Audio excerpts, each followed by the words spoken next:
Hoje vamos falar sobre o primeiro ataque direto de Israel ao Irã, ocorrido no dia 13 de junho de 2025 e tudo o que aconteceu daí para frente. Israel desencadeou a Operação Rising Lion, com cerca de 200 aeronaves, atingindo mais de 100 alvos estratégicos no Irã, instalações nucleares, defesas antiaéreas e bases militares, numa ofensiva que selou o destino do conflito. A ideia era impedir um programa nuclear que Israel considerava em estado crítico. Já no mesmo dia, o Irã respondeu com uma enxurrada de mais de 150 mísseis balísticos e mais de 100 drones sobre o território israelense. Vamos destrinchar esse confronto feroz e as consequências devastadoras. No dia 13 de junho, Israel lançou uma ofensiva precisa contra pontos sensíveis do Irã, incluindo Natanz, Teherã, Isfahan e refinarias.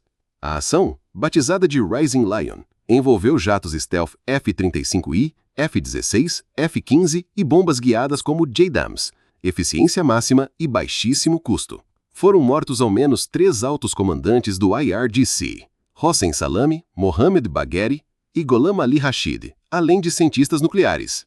Israel derrubou cerca de 120 lançadores de mísseis e instituições militares iranianas. A IAEA confirmou que não houve vazamento radiológico, mas a interrupção programada no avanço nuclear foi perceptível.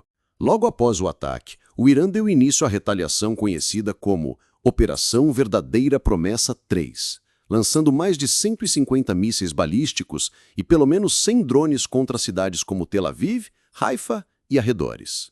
A resposta foi em ondas, cerca de 200 mísseis ao todo. Israel usou sistemas como Iron Dome e Arrow 3 para interceptar a maioria, mas ainda houve 22 feridos e danos em estruturas civis. Houve inclusive impacto em uma embaixada norte-americana. Foi um contra-ataque em grande escala que mostrou uma determinação iraniana impressionante.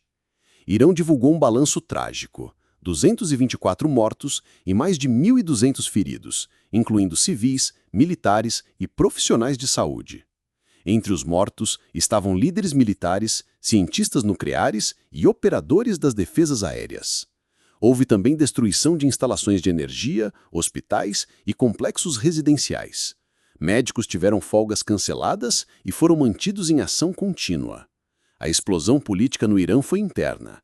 Críticas contra o regime cresceram, embora um discurso nacionalista em favor da resposta militar tenha se fortalecido. Enquanto Israel iniciava a ofensiva sem apoio militar direto dos Estados Unidos, fontes afirmam que agências de inteligência americanas sabiam dos planos israelenses antes do ataque.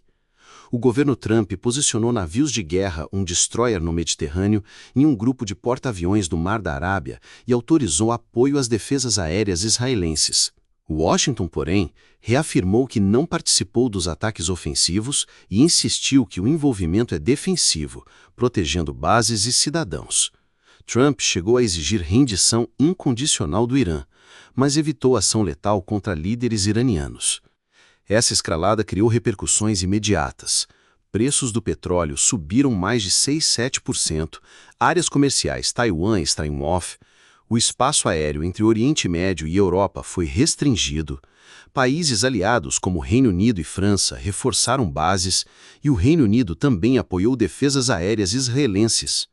A ONU e o G7 pediram desescalada, temendo que o conflito se expanda, envolvendo Síria, Líbano e Iêmen. Diplomáticos dizem que esse é o momento político mais arriscado desde a guerra Irã-Iraque.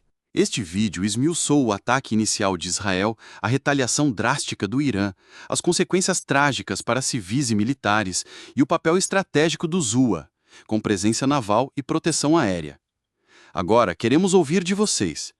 Qual cenário acham mais provável daqui para frente? Um impasse duradouro, um acordo diplomático ou uma escalada total?